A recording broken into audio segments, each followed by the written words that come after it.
Hi, నా పేరు కావ్య కళ్యాణ్ రామ్. మన గుంతకల్లు న్యూస్కి సబ్స్క్రైబ్ చేయండి. లైక్, షేర్, సబ్స్క్రైబ్ టు మన గుంతకల్లు న్యూస్. మన గుంతకల్లు న్యూస్కి స్వాగతం.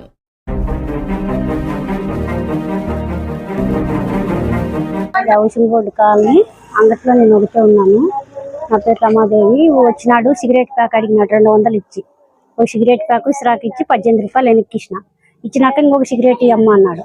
నేను అట్లా తిరిగి సిగరెట్ ప్యాక్ ఓపెన్ చేస్తున్నాను. పట్టి చైన్ లాక్కొని పోయినాడు. చేయి పట్టుకున్నా కూడా ఎదిరిచ్చి దెబ్బేసి వెళ్ళిపోయినాడు. ఆటి వరకు పరిగెత్తిపోయినా ఎవరు పట్టుకోలేదు, వెళ్ళిపోయినాడు.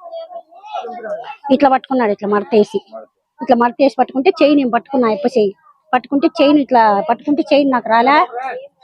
అంటే తీసుకొని వెళ్ళిపోయినాడు ఇగ్గుకొని. గట్టి కేకేసిన అంతా అక్కడంతా వాళ్ళంతా వచ్చినారు. నేను అక్కడి వరకు పరిగెత్తిన, అయినా చిక్కలే. ఇద్దరు, ముందొకడు వెనకొకడు, బ్లాక్ టీ షర్ట్లు వేస్తారు. ఇద్దరు స్కూటీలో వచ్చినారు. వాడు ఆన్ చేసి పెట్టుకున్నాడు. వీడు ఈడ సిగరెట్ కొంటున్నాడు. వీడు లాక్కొని ఎక్కేసినాడు. నేను పరిగెత్తుకుంటూ పోయినా, నాకు దొరకలే, వెళ్ళిపోయినాడు. చైన్ 3 తులాలు, గాజులు ఒకటి పగిలిపోయినాయి. చేయి పట్టుకున్నా కదా నేను, చేయి పట్టుకున్నప్పుడు వాడు బిజు పట్టుకొని నూకేసినాడు అనమాట. నేను కిందికి పడలేదు, అట్లే వెంట పడినాను. చేయి మడతేసి లాక్కున్నాడు. నేను చేయి పట్టుకుంటే కూడా ఇగ్గి తీసుకొని వెళ్ళిపోయినాడు. కొంచెం మెడగ్గాని గీక్కోయింది. తాలిబొట్టు లేదు, ఇది దారం వేసుకుని పసుపు తాడేసుకుని. ఇట్లా నా పేరు Vannureddy. Housing board colony, door number 160. నేను ఇట్లా బయటికి పోయినాను. నా భార్య అంగిట్లో ఉండే. నేను ఇట్లా బయటికి పోయి చూసి అట్లా వచ్చినారు బండిలోన. ఇద్దరు వచ్చి లోపల సిగరెట్ ప్యాక్ అడిగిందంట నా భార్యని. భార్య సిగరెట్ ప్యాక్ ఇచ్చి ఇంకోటి ఇస్త్రాకి ఏమన్నా డబ్బులు, ఇంకో సిగరెట్ ఏమని అడిగినారు.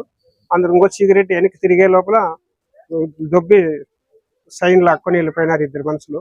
ఒకటి పొట్టుకున్నాడు, ఒకటి బాగా హైట్ ఉన్నాడు. మాస్క్లు వేసుకున్నారు, నల్ల బట్టలు కొంచెం మళ్ళీ టీ షర్ట్లు వేసుకున్నారు. ఇది జరిగింది. పోలీసు వాళ్ళు కంప్లైంట్ ఇచ్చినాము.